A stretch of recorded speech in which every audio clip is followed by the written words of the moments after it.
फणस कापून दाखवत आहे. त्याच्यामध्ये कोयत्याला तेल लावलेलं आहे खोबऱ्याचं आणि मधोमध चीर पाडली आणि आता तो मधोमध बरोबर हाताने केलेला आहे. हातालाही खोबऱ्याचं तेल लावलेलं आहे. मधला जो फणसाचा दांडा असतो तर तो काढून टाकला आणि आता गरे त्याचे काढून घ्यायचे सगळे. आता हे जे गरे आहेत हे आपण आठीळ त्याची वेगळी करणार आहे आणि त्याचा जो गर आहे त्याच्यापासून रेसिपी बनवणार आहोत. तुम्ही बघत असाल तर आठीळ वेगळी करून दाखवलेली आहे आणि याप्रमाणे आपण त्या फणसाच्या सगळ्या गऱ्यांचा आठीळा बाजूला काढून गर फक्त वेगळा केला आहे. आता साहित्य: फणसाचा गर, गूळ घेतलेला आहे, रवा आहे, मैदा आहे, साजूक तूप आहे आणि थोडंसं मिठाचा दाणा आहे.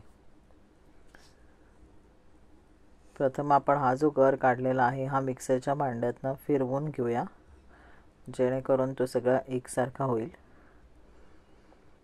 ही जी फणसाची रेसिपी मी दाखवते ही वटपौर्णिमेच्या दिवशी नवविवाहित तरुणी जे वाण देतात त्याच्याबरोबर कोकणामध्ये हे उंबर किंवा फणसाच्या या पुऱ्या दिल्या जातात.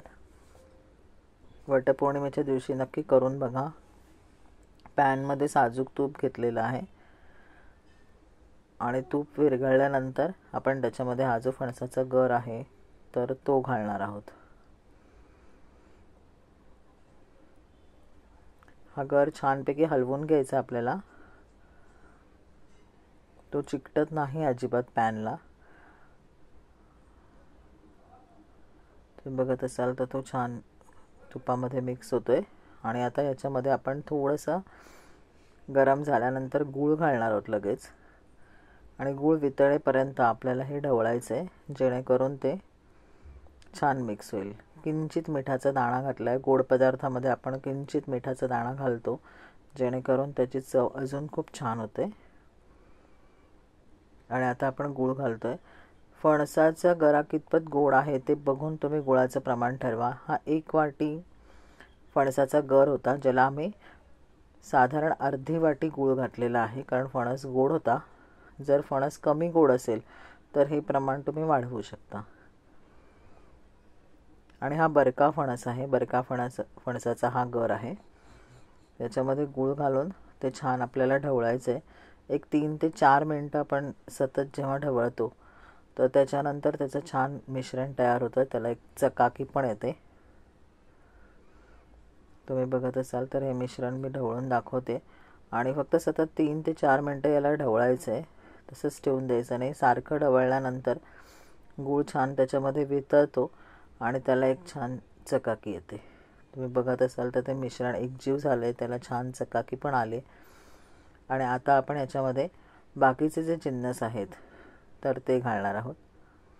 इथे आपल्याला बारीक रवा घ्यायचा आहे.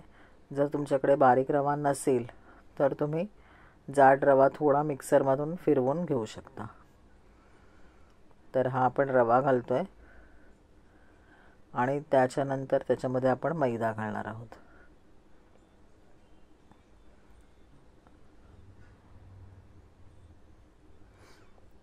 हा मैदा घातला आहे आणि आता आपण हे एकजीव करून याचा घट्ट गोळा करून घ्यायचा आहे.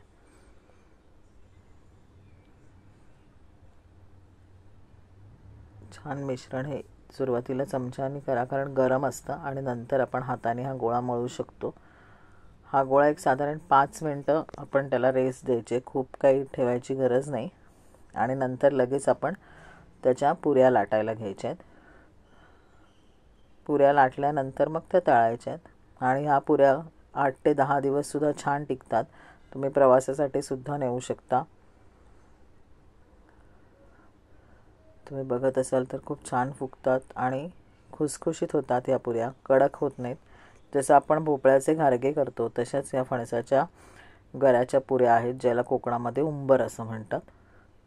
ही रेसिपी नक्की ट्राय करून बघा. पारंपरिक रेसिपी आहे, पटकन होणारी आहे आणि वटपौर्णिमेला हे वाण म्हणून सुद्धा दिलं जातं.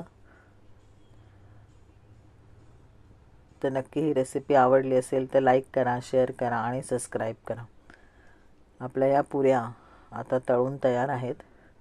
या पद्धतीनेच मी सगळ्या बाकीच्या पण पुऱ्या तळून घेणार आहेत.